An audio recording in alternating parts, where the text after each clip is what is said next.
Yo, thank y'all for tuning in to another episode of Welcome Home Dad. I'm your host, Terrence. Appreciate all you guys tuning in.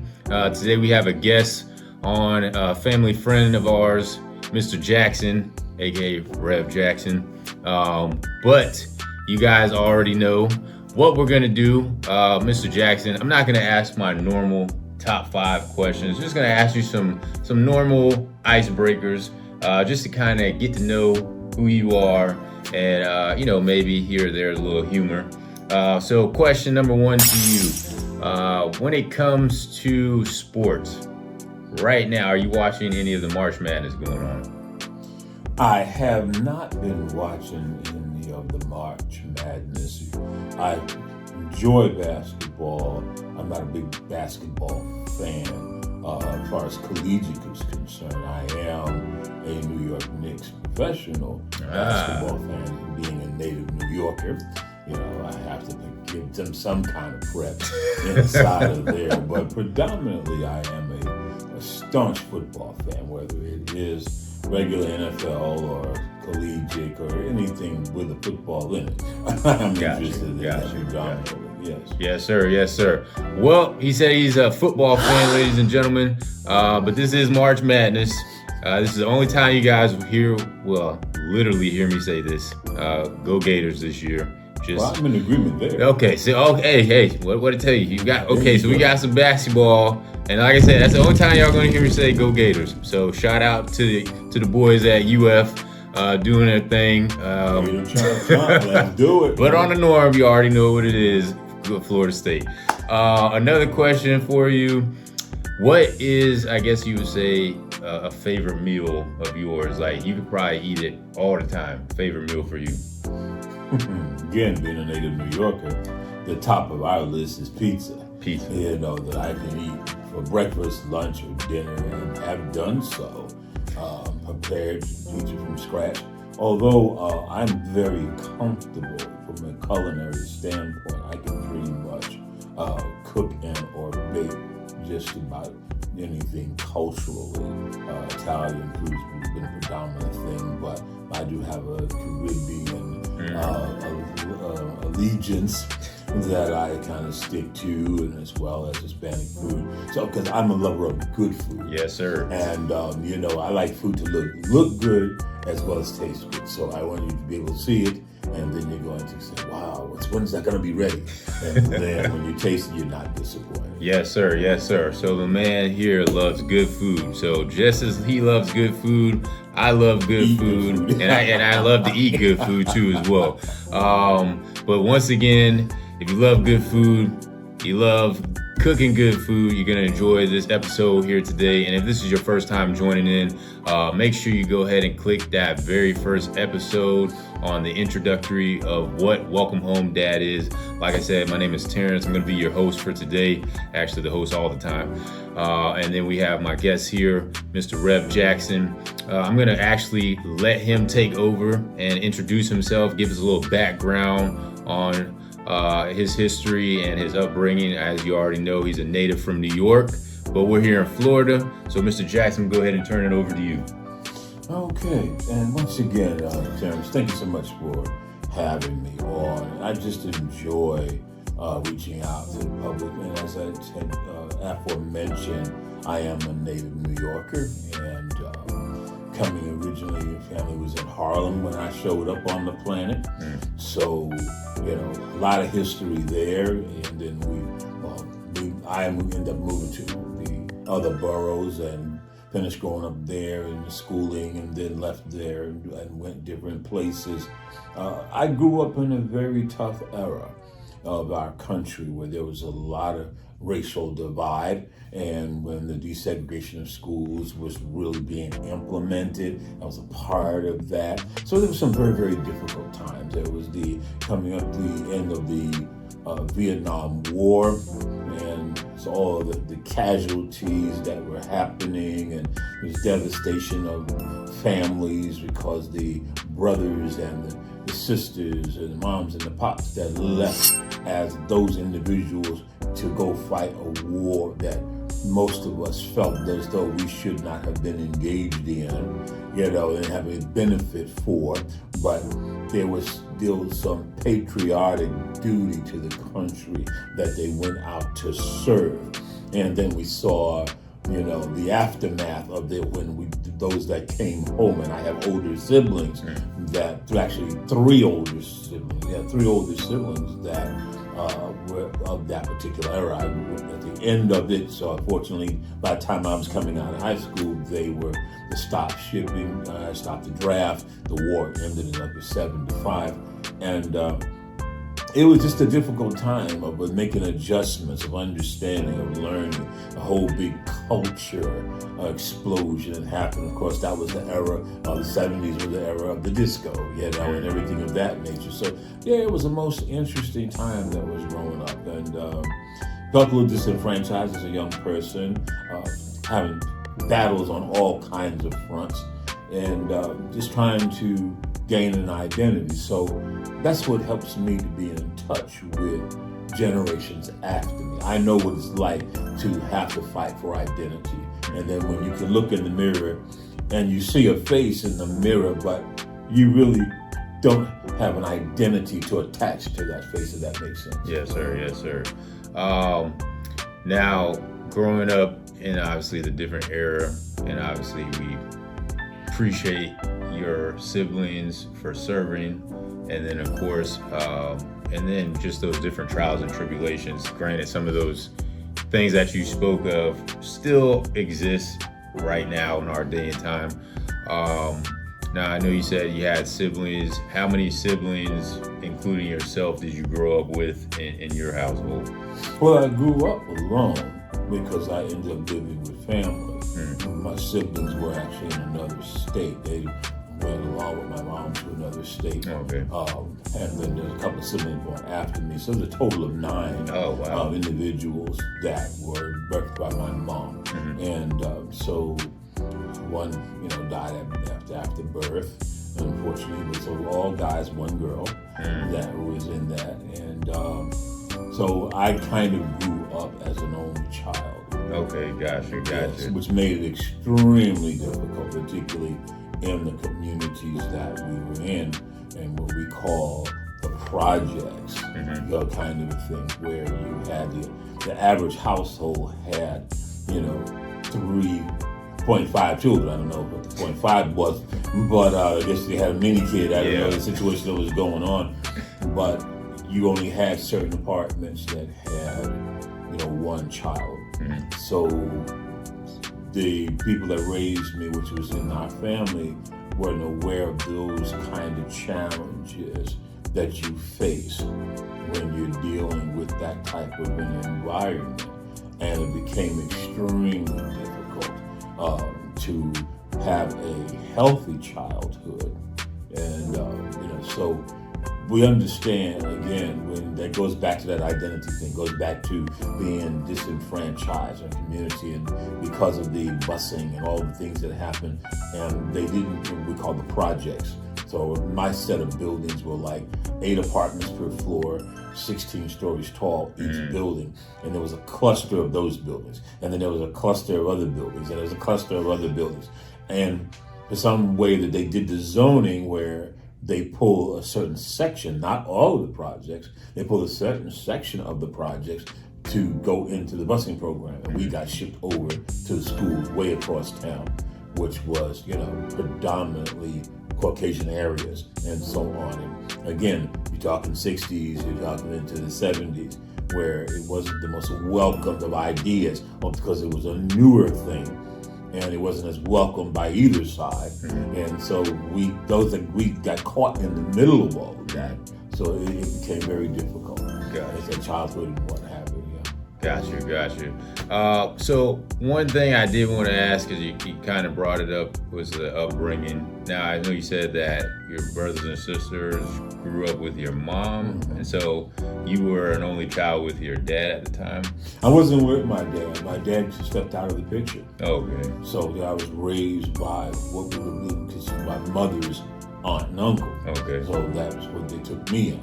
And as a small child, I had a lot of health issues and things of that nature from early birth coming in. And so they were gracious enough to take me in and provide love for me, and she felt as though she wasn't in a position to do. So I really didn't get to know her actually until I got into my teen years. Gotcha.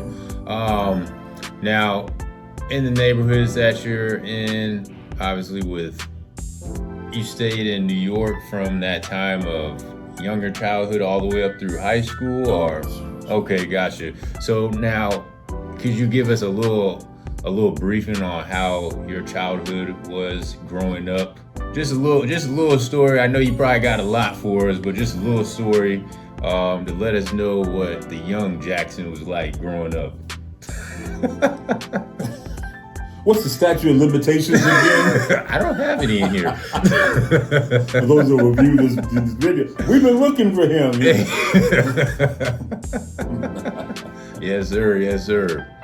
You know, just to give you a bird's eye view, taking it back to being an only child in a household, and you're going to school with people your age but had older siblings, and you didn't have anybody. So when there were fights, and there were often fights in those areas, and someone that could have been your age that weren't something in a game or whatever the case may be, or you got into what children do, get into little scrapes and so on. Mm-hmm. And you had to make a decision if you were going to fight that person or not. Because if you fight that person, you end up having to either fight their older brother and or sister, or both. In some cases, their older brother was one, and sister was either 1 year to 3 or 5 years older. In some cases, they had a multiple amount of siblings. So therefore, you're going to get jumped. Yes, sir. Basically, that kind of a thing. So there was a lot of that was in there. And then going to school again in the communities that you weren't as welcome in, because of the name calling, as far as the racial slurs and a number of things that were there, you had those problems. So there were fights on that side. So I spent a good percentage of my youth in combat. Gotcha. Mortal Kombat. But, loved sports from very young. I found out that although I could hit a baseball and could pitch and all that kind of stuff, I was left-handed, still am. And, my family couldn't afford a baseball glove for me. So, for whatever reasons, it turns out that baseball was not my thing. But I was always very fast, and therefore, because of my speed, I can outrun most of the children in the area, even though some of the older children. And they were saying, "Oh, you need to run track," or "Have you ever thought about football?" And I gravitated to football, and I spent most of my time from youth football up to being able to learn how to be I started trying to be a quarterback because I had a good arm, but I wasn't going to get the height to be a good quarterback the way at that particular time. It just wasn't happening. And, had the 2-bar helmets back then where people could forearm me right in the face and things like that. So sustained a particular injury. And so I need to change positions, something different. And fell in love with the running position, but I also played defensive back as well. And so by the time I got to high school, got to the areas, that's how I landed to that. And then by the time I got to a collegiate level, I had to make a decision as to which way I went, and I chose to be offensive back from that point. Oh, wow. Nice. And what college did you attend at the time of your collegiate career? Mostly Connecticut. I was in Connecticut, nice. Connecticut is a Division II school then, as far as football is concerned. They're top ranked and still are top ranked school as far as basketball is concerned. Been known for that. But the school that I desired to go to, I didn't get accepted in because of some trouble I had gotten into, and unfortunately got caught up in the gang and drug culture, which you feel that you need to do. Because again, it goes back to my statement of identity. When you don't have an identity, there's somebody around to try to give you an identity. So, you're either the man or you're not. You're a man up or you're a wuss or you're this or you're that kind of a thing. and you have backup being an only child. You're looking for friends. You're looking for people who, if something happens to me, then my siblings were not going to come down. They're not going to be there for me. And there was whatever that it was all about, right, at that particular era. Because had I had better relationships, I had brothers that are 5, 7, 10, and 11 years older than me. Yeah. So therefore, I had backup. Yeah. You know, if everybody was together, then the stuff that I had to go through, I didn't have to go through. So sometimes we look, you know, and I may be speaking to someone out there that has come through some difficult times and have lost siblings. I have family members that didn't go for their siblings either, and some of the siblings died prematurely, or whatever the case may be, they never knew who they were. They were given away to other people. You know, it's not about what happens to you. I've learned that it's how you handle what happens. Yes, right? sir. So we can spend so much energy and time worrying about what happened and trying to figure it out and trying to find someone to blame. And, you know, this wouldn't have happened to me if. Mm-hmm. So the coulda, shoulda, wouldas, you know, if it doesn't get us anywhere. Maybe there's some degree of understanding, but then we have to look at the flip side about that. What did I learn or extract from my experiences? Made me a different person because of what I suffered, because I was by myself. So there are certain things that you don't have to concern yourself with or do when you have a whole bunch of siblings or family members that are right around you, because, you know, like in the community where my other siblings grew up, they knew who the Jacksons were. Yes, sir. And so the things was, it was like, and my sister played, she worked on that really well. You know, so it was just like, you don't want me to all my brothers, you know, this kind of situation. Or they knew her brothers and they wasn't going to bother with her, or they weren't going to, even my younger brother, you know, so on. So when we look at those things, you're left in a situation where as you could get bitter or get better. Yes, sir. So there's opportunity for being bitter because of the things you went through. But then what was the positive side about that? Sometimes when you've gone through a lot in life, it's hard to find the positive through the suffering, right?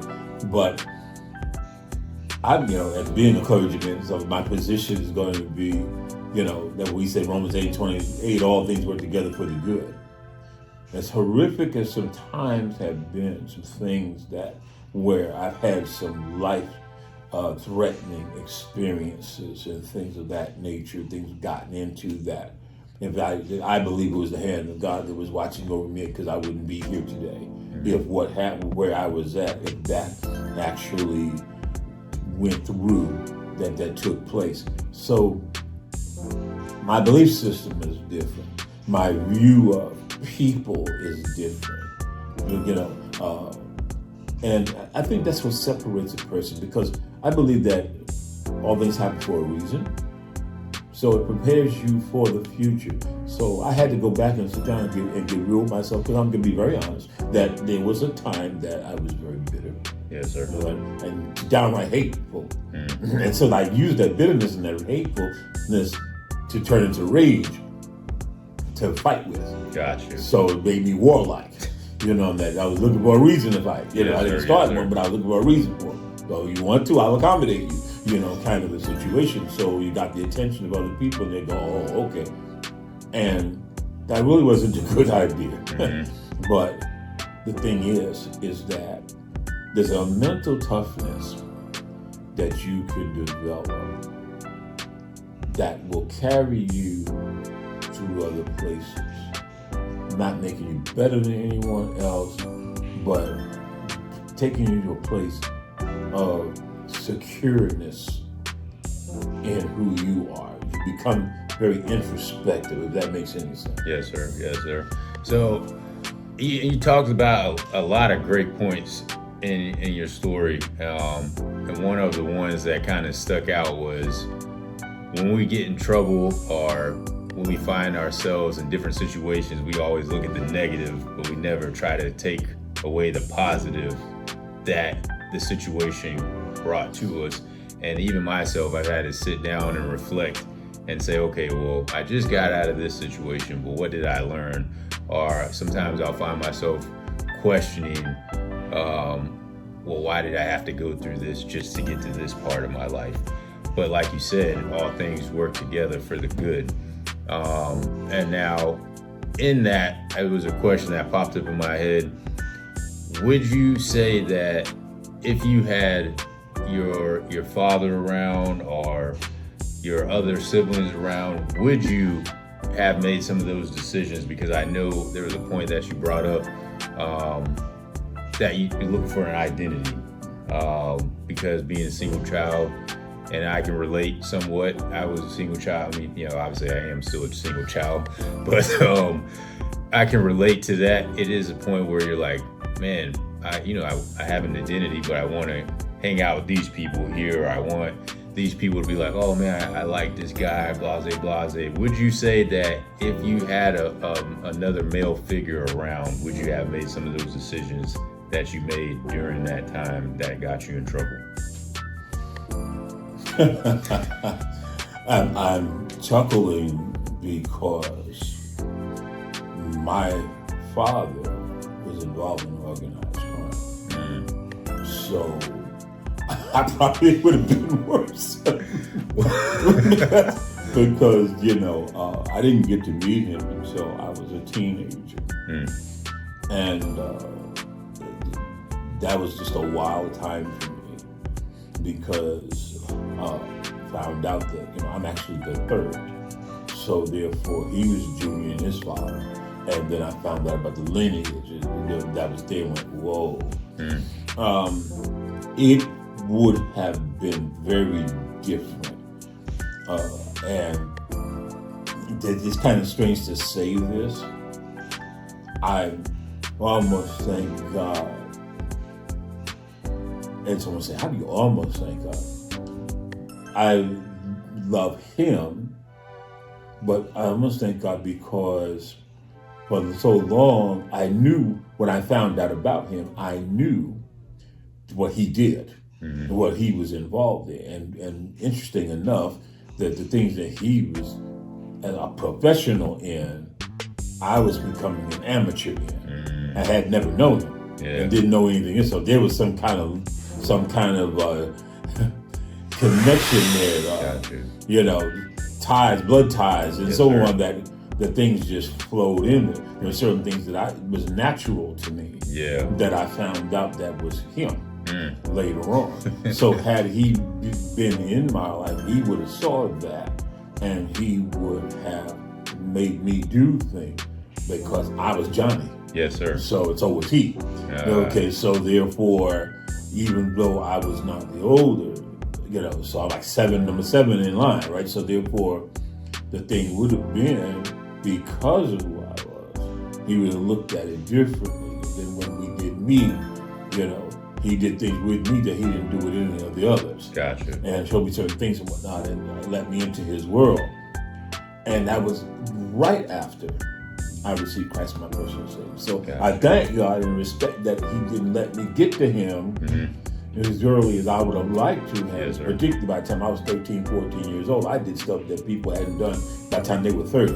I was already engaged in a whole lot of things. Gotcha. And running the streets. Okay, so it was like God kept me from that because I probably wouldn't be here today. In respect to that, I would have wanted his lifestyle. I was impressed by the things that he was doing, although he had a front of things that he was doing, but he had the other stuff that was going on. So that's how I look at that. Some people say, I want to be a thug. I want to be. We don't really know what we're saying when we say that. And I can say that to young men all the time. We've done men's ministry over the years and loved it. And it's a thing whereas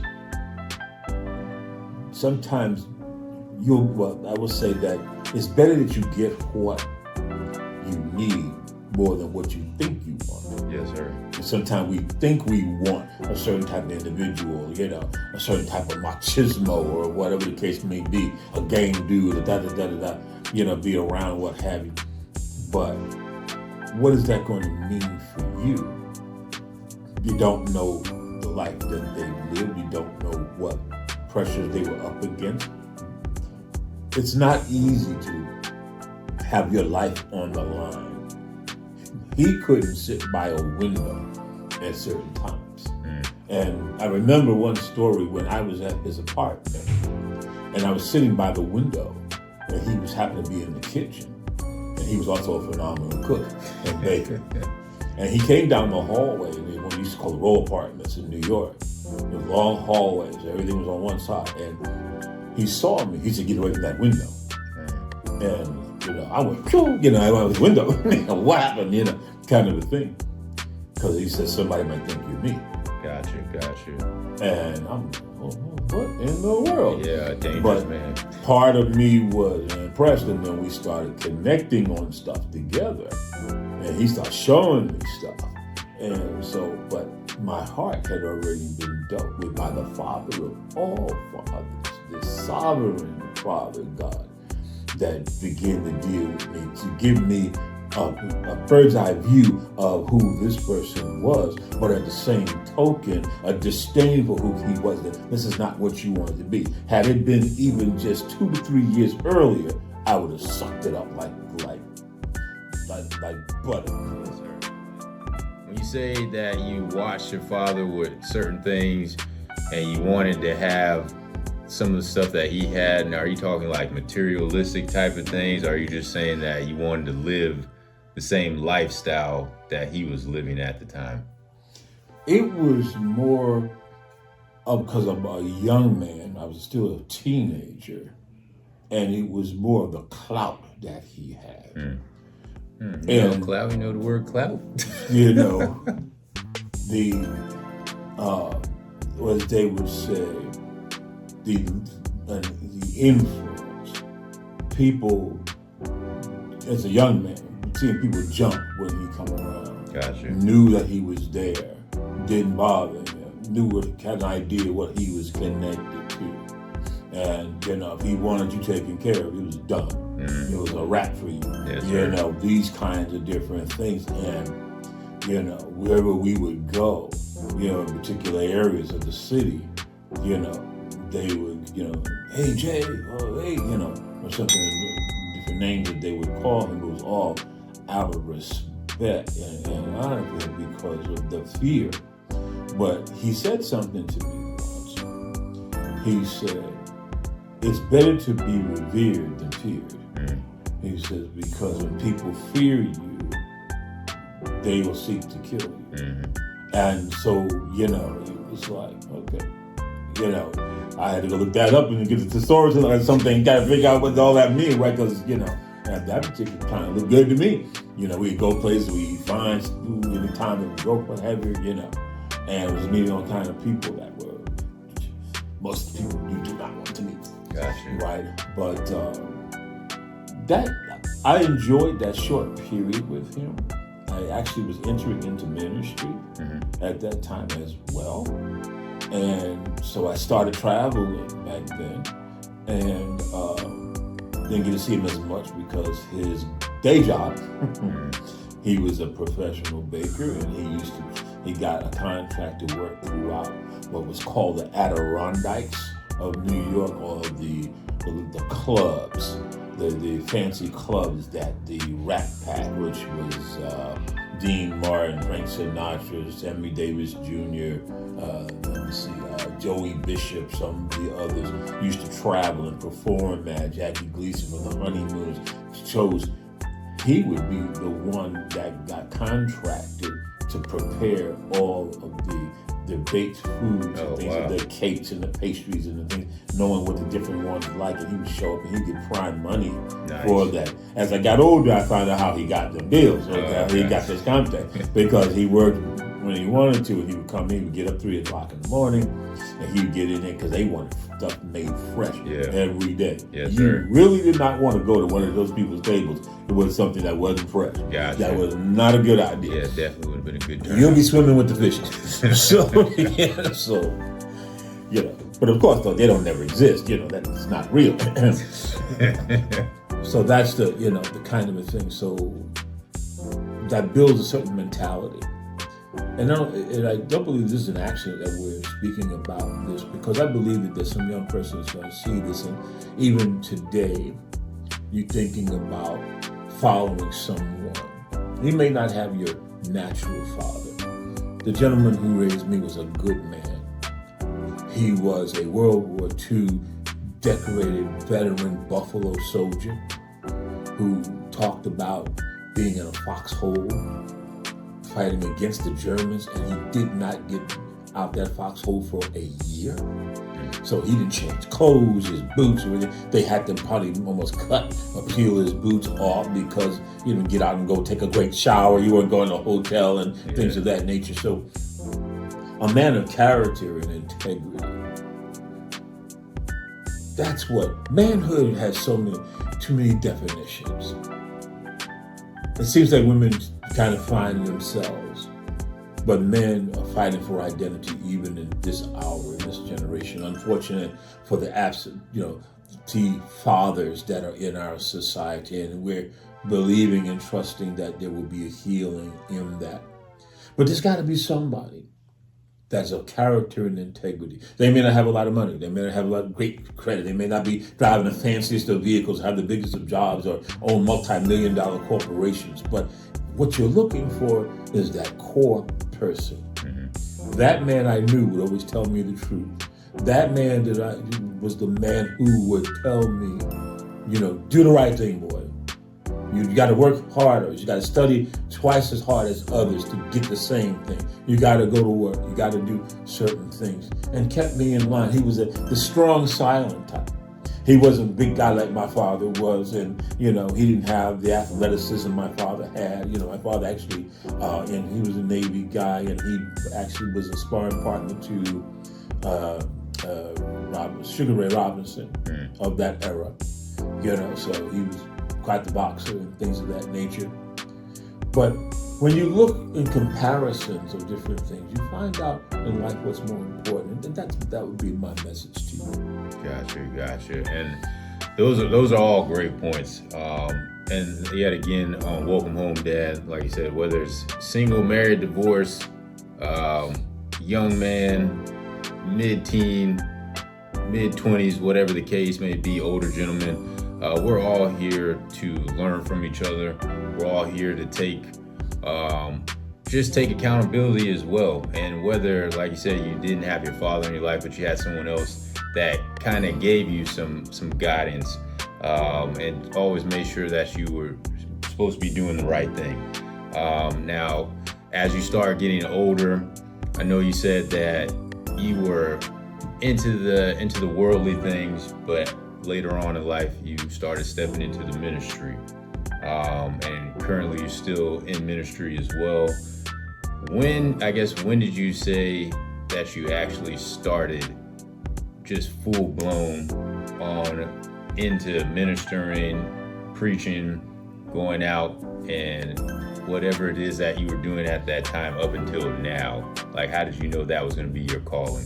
Well, it was interesting that from a child, they used to, in certain cultures, they have people who were so-called like seers, and you took different people at different times.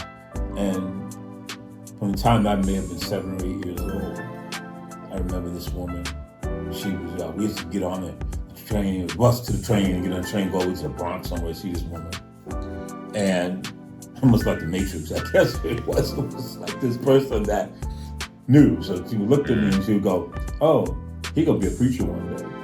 And I'm like 7, 8 years old. I don't know. Yes. Now, we were a good Baptist family, missionary Baptist to be exact, and with church every Sunday. And you were not going to eat any food until you prayed.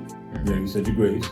And on Sunday morning, again, that gentleman, he was a defined man. He demanded that. Yes, sir. I had to memorize a Bible verse, the psalm, quote it by heart, and I had to get on my knees by the kitchen table and get down and pray over our food. We prayed before we even ate. Yes, sir. And then we said grace, and then we ate, kind of a thing. So no matter how wonderful them biscuits were smelling and all of this fresh ham and all the things of that nature, if you touched it beforehand, you were going to die. But the thing is after having a very fast street life, I went out and I had some near-death experiences. My grandmother, who was actually the big sister to the woman who raised me, she would call me on the phone and she would tell me the same thing. She used to call me Tex Bad Boy. And she said, I see you. I said, another person said, what they saying? You know. And she said, you gonna preach one day, son.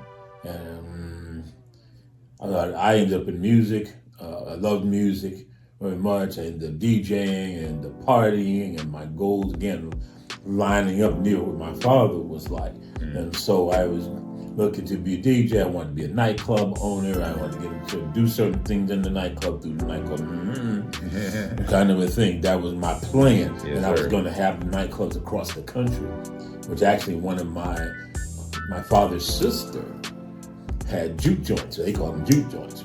And she had them in other countries and other cities. And she had them in Texas and different areas and what have you. And I had never even met her. Didn't even know it. So I'm saying something to somebody today about how things can fall down the line in families and get picked up and what have you. There's a whole other conversation about that. But the thing was that I came to a point that I was a talented athlete.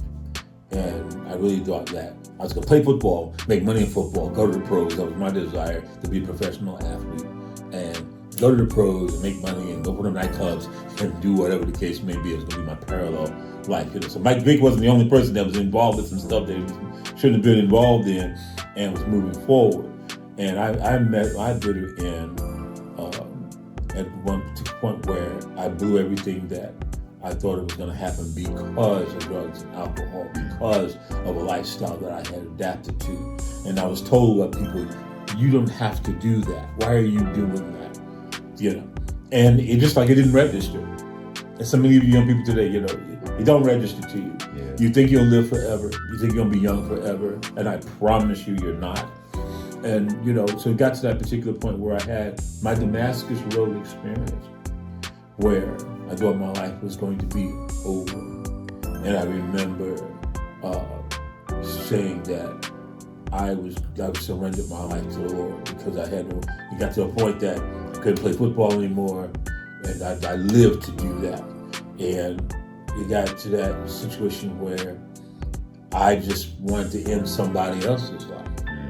I got very angry. I was filled with rage, and I would begin to walk the streets. And I went to a certain university campus, and I walked on the campus, and I vowed to take the life. My life was over. I wasn't going to kill me. I like me. But I was vowed to take the life of the first person that I saw. I didn't care what color they were, or race, gender, none of that mattered. The bitterness and the rage and the anger of how my life was, and I'm blaming folks and everything else that was going on.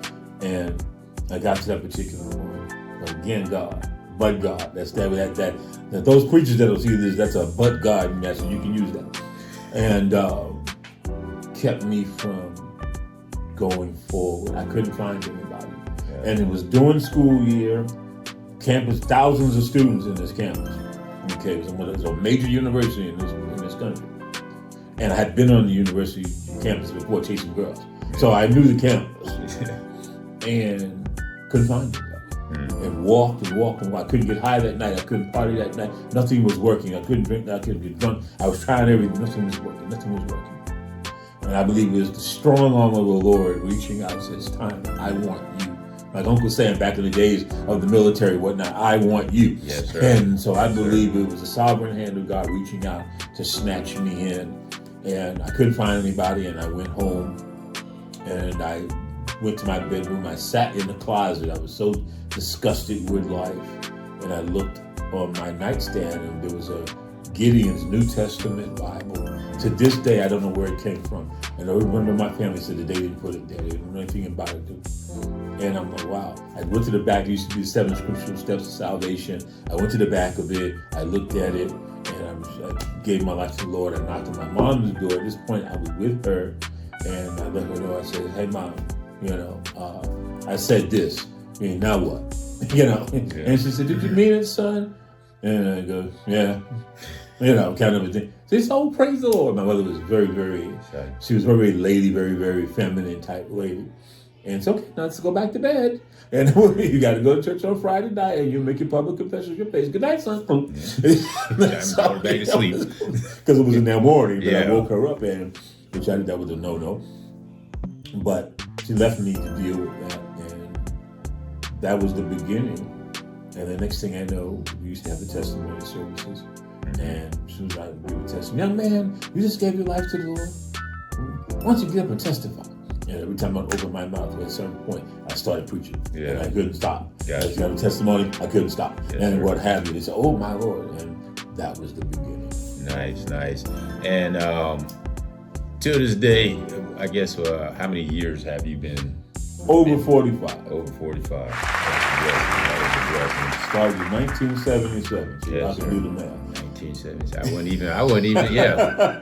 I don't even think my dad was, okay, so I will say my dad was around, but I wasn't. Don't throw me way out there. Now your church is local here in Ocala? It was. We had changed our ministry into more of a missionary evangelistic work now. So we are more itinerant than we used to be. We have pastored for a number of years in the city and what have we. We had, house of prayer and so on, and we'll develop that. But as our seasons have changed, so now we have expanded duties and we'll offer certain positions that God has granted because of that is experience and so on, and the training that we provide, and to reach a larger or groups of leaders. Basically, that's what we're ministering to ministers and their works in their churches and so on. Okay, gotcha. So kind of like, so is you do anything online, or it's just you face-to-face, more so congregational or speaking? Combination. Okay. Combination of the two. I'm getting ready to do what we call an apostolic prophetic college. Doing some things in reference to marketplace ministry, which is going to be online. We have the Kingdom Talk Today broadcast, which was coming on. Trying to get back to that. And so we had different things, and then some publications we'll be coming out with. We're going to be bringing out some more books.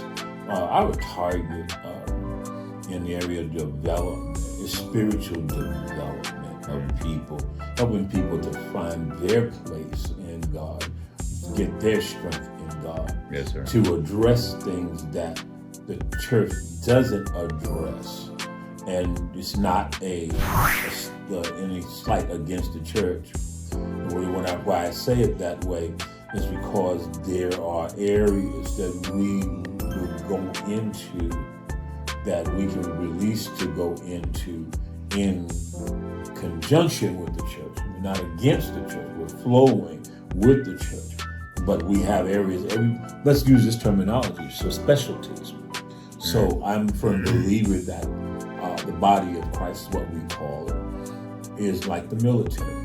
Various branches of the military, but within the branches of the military, there are very special, unique operatives that do certain things. Yes, There's a reason why someone is, 101st Airborne versus 82nd Airborne. There's a reason why someone is a Ranger versus a Green Beret. There's a reason why someone is recon or force recon versus being a SEAL versus being part of the UDT team, or so on and so on and so forth. You don't send the Coast Guard to do battle in the Middle East. No. They'll be wiped out. You send the Navy, because the Navy comes with a battle group, and the battle group will consist of aircraft carriers, subs underneath, nuclear ready, and warships and all kind of planes, and then they're carrying Marines that they could take out an entire nation or nations. So I say that to help people to get a clarity to understand that there are people that have what we call anointings, specific anointings to deal with relationships, for example, to deal with people that minister in areas of healing, people that minister in areas of strengthening churches to be healthy. You want healthy ministry, not necessarily large ministries. How to make the adjustment. So we have an engaged church program that will help churches to be strengthened and to evolve in this generation, in this hour, how to make the necessary adjustments according to the vision that they have. Yes, sir. Yes, sir. So pretty much like a one-stop shop, all in all, per se.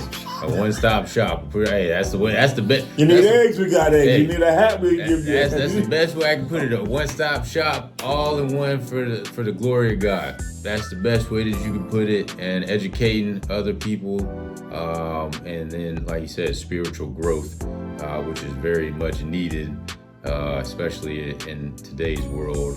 Well, let me share this with you. You know why I said that way. You make me laugh when you said that.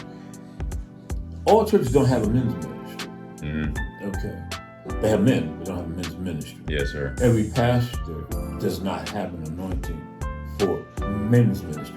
Because you are a man doesn't mean you have a men's ministry. Yes, sir. So same thing with women's ministry, and same thing, you know, with relationship and what have you.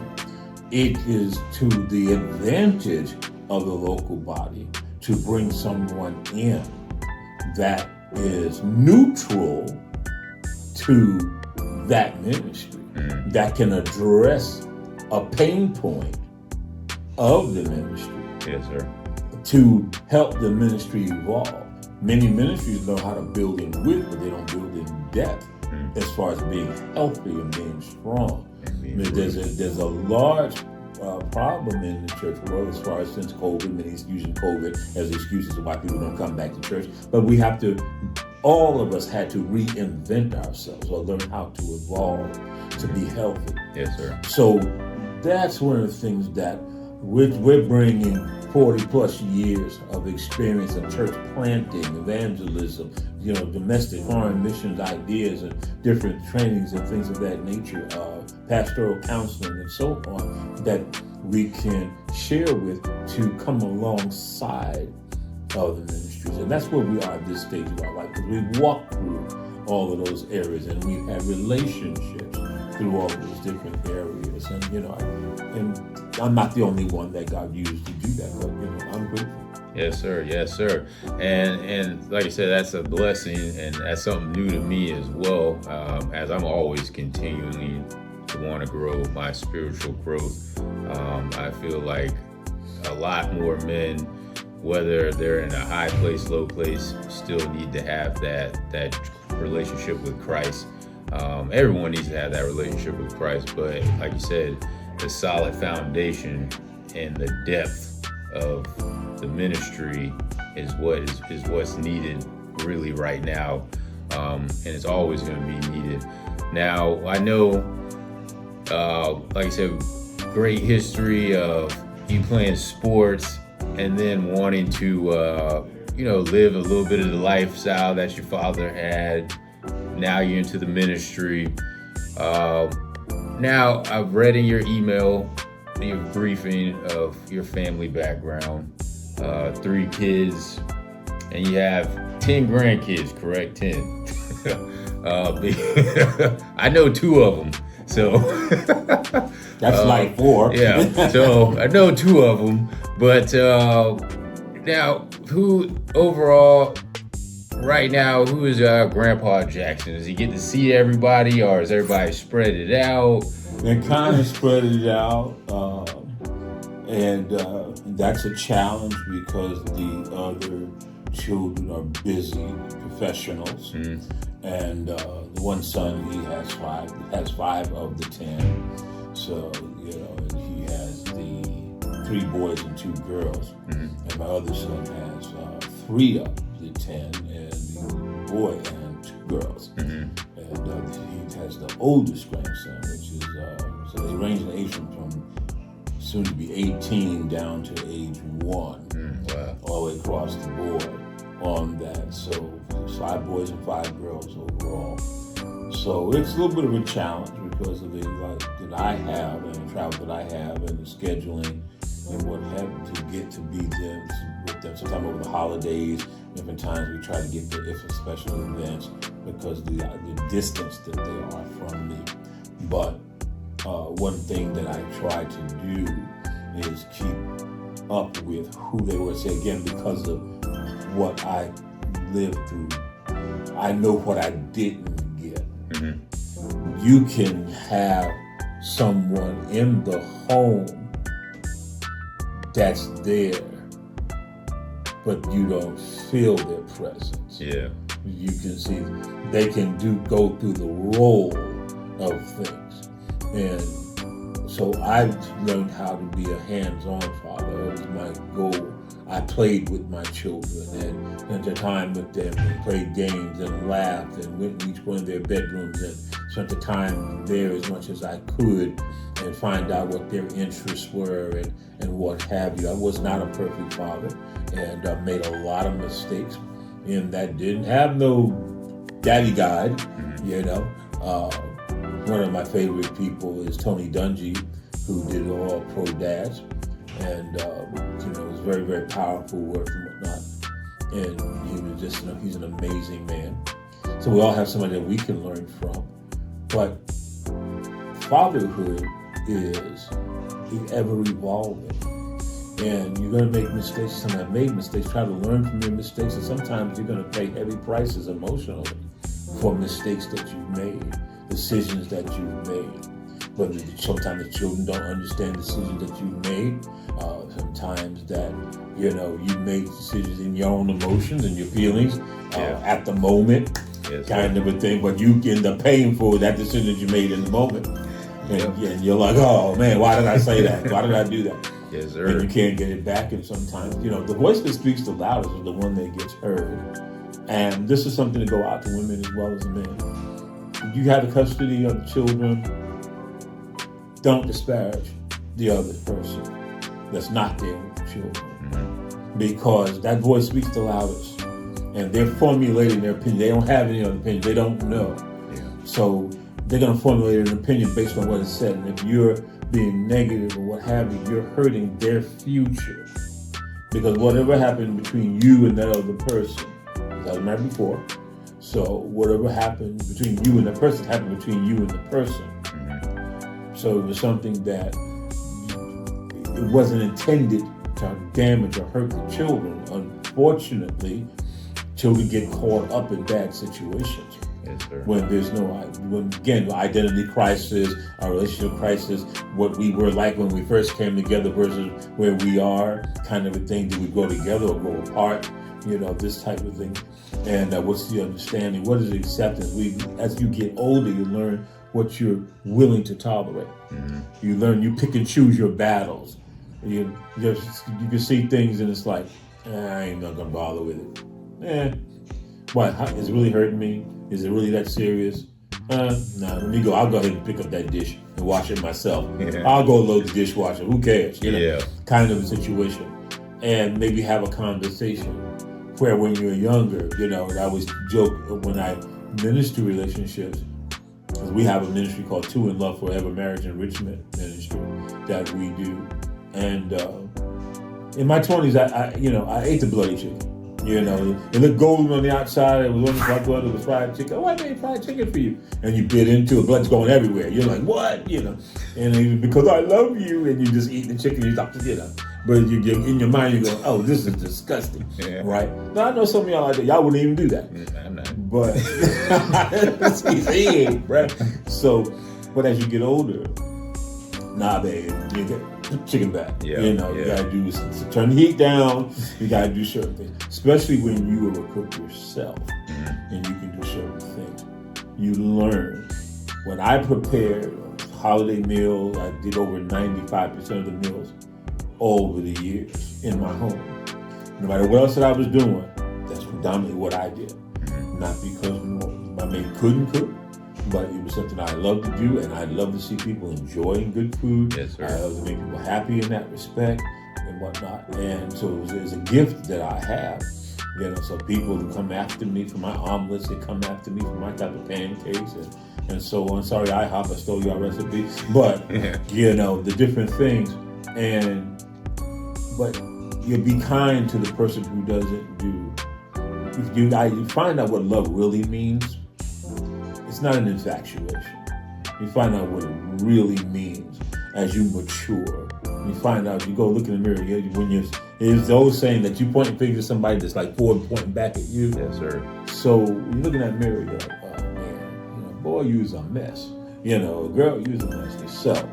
So we learn what to tolerate, what's important, what's not important, what becomes a priority, what's not. But my plea to anyone, and if I could do some things over, oh boy, there's some things that I would do over. And from my parenting, from all kinds of situations and relationships and what have you, that didn't get carried over. Because what they don't know, they don't know. And you can't assume what children know or do not know. Yes, sir. So be the one, you know, they said, be the change that you seek. Yes, sir. And I think that's why I'm not trying to take over everything here, but that's from my heart. No, and we appreciate that. I mean, I appreciate it, and I know the people watching here appreciate it as well. That's what we're here for on Welcome Home Dads: encouragement and life lessons, and spreading our story so that way the people that are watching, you guys can see that whatever you're going through, there's no perfect parenting guide, there's no perfect relationship guide. It's trial and error. And like he said, even though he ate the bloody chicken, I'm not doing it. He ate the bloody chicken. But as he matured and his partner matured, he also found it a little easier to relate. Like, hey, I noticed the chicken, it looks great on the outside, I appreciate you cooking, but it's not completely finished all the way. Or in his case, he was in the kitchen and he made it himself. Hey, and kudos to the guys that like getting in the kitchen and cooking all the time. You might want to take turns, but it's all about building balance. Balance. Building some balance and learning how to communicate. And those of you who might have watched a couple episodes where we had a video talking about effective listening. That's another key point. But when it comes to, just like I said, being a male out here in the world, a lot of pressures in life, you have to learn how to gradually keep on continuously growing as you start getting up in age, or you start bringing kids into this world, or even if you're thinking about marriage or a relationship. And like I said, on Welcome Home Dad, we're not prejudiced against anyone. We welcome it all. We love hearing stories. We appreciate Mr. Jackson coming on here with us today and giving us a little small briefing of his past history life and the things that he's doing now in ministry. And for those of you guys who watch the episodes, you know I put all links or any kind of information on the guests in the description box. So afterwards, if you want to scroll down into that description box, I'll have Mr. Jackson's information about the ministry work that he does. He's not going to give you any of his recipes because those are secrets, so I'm going to have to leave that out of there. But just in case, you can reach out to me if you would like to be on the show. Once again, that's going to be welcomehomedad1989@gmail. If you want to send your story in, if you don't want to pop up on the show, I can read it out for you. Or if you want to share this video, please make sure you do that. Like, comment, and also subscribe. That's welcome_home_dad. Once again, this is Mr. Jackson. I'm Terrence, and we appreciate you guys. Thank y'all for tuning in, and we out, y'all.